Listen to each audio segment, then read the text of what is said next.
জিকির বা আল্লাহর স্মরণ মুমিনের গুণ। মুমিন কখনো আল্লাহর স্মরণ থেকে গাফেল হয় না, কেননা আল্লাহ রব্বুল আলামিন তাদের সেই নির্দেশ দিয়েছেন।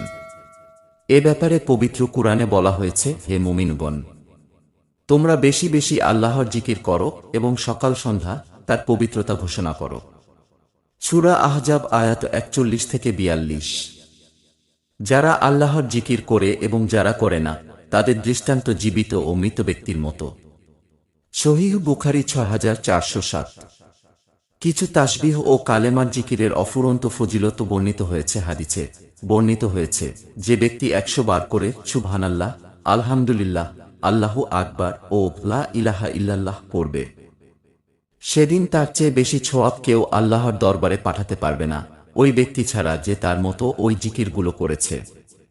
এ ব্যাপারে উম্মু হানি রাদিয়াল্লাহু আনহু রাসূলুল্লাহ সাল্লাল্লাহু আলাইহি ওয়াসাল্লামের কাছে এসে বললেন, ইয়া রাসূলুল্লাহ, আমি বুড়ো ও দুর্বল হয়ে গেছি, আমাকে এমন একটি আমল শিখিয়ে দিন যা আমি বসে বসে পালন করতে পারব।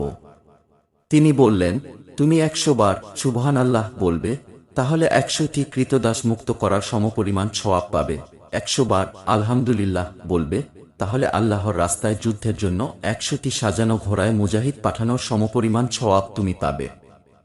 100 বার আল্লাহু আকবার বলবে, তাহলে 100টি মাকবুল উট কোরবানির সমপরিমাণ সওয়াব পাবে।